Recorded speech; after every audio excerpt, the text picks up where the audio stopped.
Mr. Scott, Alan Ladd Jr., who's head of 20th Century Fox when this whole project Alien was coming about, was quoted as saying that he envisioned a film of great tension that works on the mind and emotions but isn't bloody or gory. Mm-hmm. I think that was his statement, yes, yes. Is that a question? Well, does he think that you have lived up to his envision? I think so. I think I have as well, because I think, in all these instances, less is usually better. And I think a lot of people have seen the film, feel that they seem to have seen a lot of the elements that you just mentioned, but in fact there aren't. I mean, there is only one scene in there that contains any blood whatsoever. It's true. Then what is your definition of gore?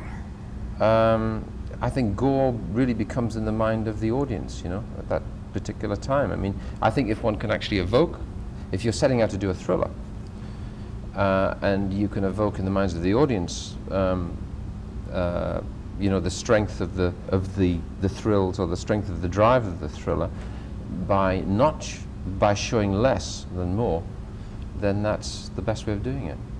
And I think in this instance, it is relentless, the film, I think, and it doesn't let the audience off the hook too many times. I think it's a combination of elements of the sound. I think the sound is very important, you see, in the film.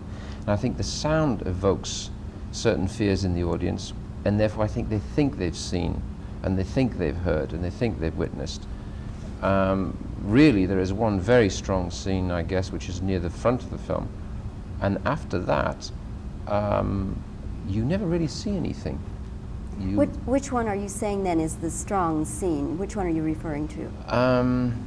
I don't want to give away too much, obviously, at this particular moment to an audience, and maybe spoil the film for them. But I think it occurs shortly after they come back from the derelict, after they have the trip out onto the planet to find what this mysterious transmission is all about. And when they return, something occurs to one of the crew there, and I guess that is the strong scene. Yes, you're referring to the first man who is yes done away with, shall we say. Yes, yeah. That is a strong scene. And I would call that gory. That is, I agree with you. But that's the only time it happens, really. But there are other visual things that suggest that certain things will happen, and I think that scene is very strong. It sets up a certain drive to the film from that moment on, and really it carries it along. I think if you can possibly go back and see the film again, I think you'll agree with me. Are you worried at all, Mr. Scott, that the word of mouth, just the little bit I've heard so far, indicates to me that reviewers are going to take a very cautious approach to this film? They feel a responsibility to their viewers, their readers, to warn people about this film, because would you agree that the film is not for everyone? Do you know, I've been asked the question several times this morning, really almost contrary to that some of the reviewers who enjoyed the film very much feel that they actually said, do you think that would you like the film to be PG? Because in many instances they believe that a lot of children 15, 16, 17-year-olds are going to be disappointed because they can't go and see it, and because they believe that a lot of the youths, male and female at that particular age group, could actually take it quite easily and enjoy it. Which actually did surprise me, because there are some elements in there which I think one has to be cautious about, like there is a certain element of language at some point which I think is justifiable within the context of the story, and therefore that's the reason why we didn't remove it. And I think it's the feeling, it's the undercurrent in the film that is frightening rather than the specific creature or the specific monster. Besides, I think children can relate to creatures like that, which, if you like, are fantasy rather than reality. They can relate to a shark, and therefore the shark will bring them no nightmares, okay? not like the hidden murderer or the hatchet killer or whatever, who I think is a reality, is a possibility, and therefore that can bring about nightmares, you know? I think the idea of relating to an animal, which really is what we're talking about, is frightening when you're viewing it, but it doesn't leave nightmares. So my children have seen it. What are their ages? 14 and 11. But you see, I took the 11-year-old when he was 8 to see Jaws. And at one stage I put my hand over his eyes and I thought, oh my God, you know, I shouldn't have brought him. And he prized my fingers off and said, what are you doing, you know? He said, so he's just lost his arm, you know, and that was it. And he took it in good faith as a piece of entertainment. You know, they know it's a film. Are you concerned, though, that the film will not have the mass appeal that, say, Star Wars or Close Encounters had? Because those films didn't necessarily, or didn't at all have to have a warning that they could be hazardous to your health. And I think, if I may say so, Mr. Scott, I think that this film could be hazardous to some people's health. I see. Well, that affected you that way then? Indeed, really? Indeed. Then, I mean, in a sense, that's what the doctor ordered. I mean, we set out to do a thriller, and at a month, 2 months, 6 weeks ago, the film was running at about 2 hours and 11 minutes. The film now runs at an hour 57, 58. And I think when it was 11 minutes longer, it was what I would have called too relentless and didn't let anybody off the hook. There are certain elements in there now, I think, that do let a little bit of air into it and allow you to relax occasionally, which I think is terribly important. I think so too. So we did have that, you know, we did have that in mind, and we were being quite responsible about it. Well, Mr. Scott, I must say this. I do think that you are a master of film creativity. I must say that. Thank you very much. In spite of the fact that there are many things about the film that offended me, offended my sensibilities, you are a superb filmmaker, and sir, I give you that. Thank you, ma'am. I do. Thank you.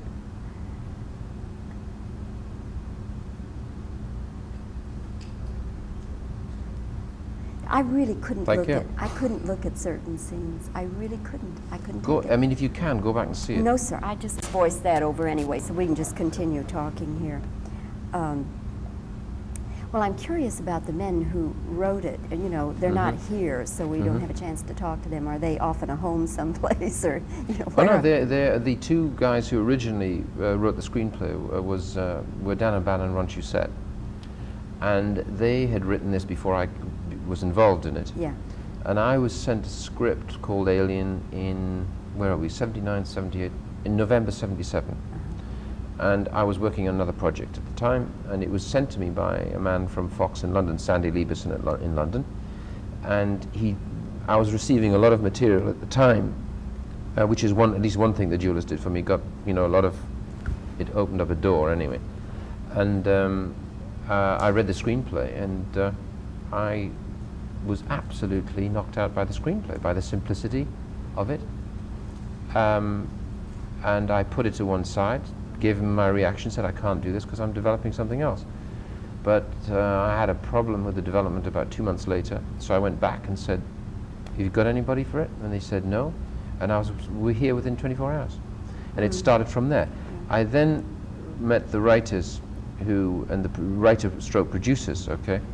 The writers who rewrote the O'Bannon-Shusett thing were David Giler and Walter Hill. And the three producers were Gordon, Carroll, Hill, and Giler, okay? And they had taken over the project under their wing and had presented it to Fox. And I think because they had made the presentation and had honed up the script and changed it in various ways, Fox then went after it. And for instance, they added certain elements, like originally it was 7 people on board, and they brought in the element of 2 women, which I think was a very good idea. But they nicely resisted the idea of getting into relationship scenes, you know, and all that sort of thing. I was hoping they wouldn't when I read it, and they didn't. Yeah, I was pleased they did. That it didn't go that direction. Yes, because that is truly a sort of. of. Because you're really you're portraying a thriller and a suspense. Sure, absolutely. Sci-fi, and that would have raised other issues, and it would somehow soften the story, you know. And I like the idea of women functioning under those circumstances with the same degree of strength as men. Yeah. Okay, now the reverse questions, you want me to give them this way? Okay. Okay.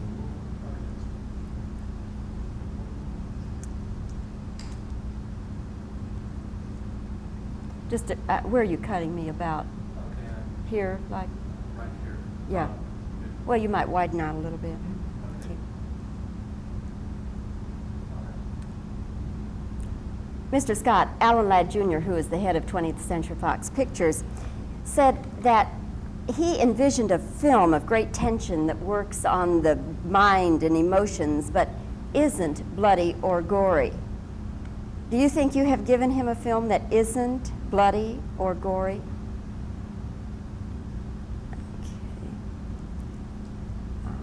Okay.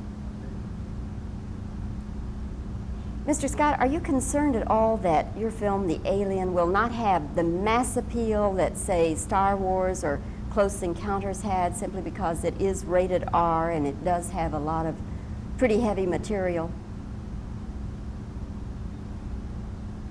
Okay.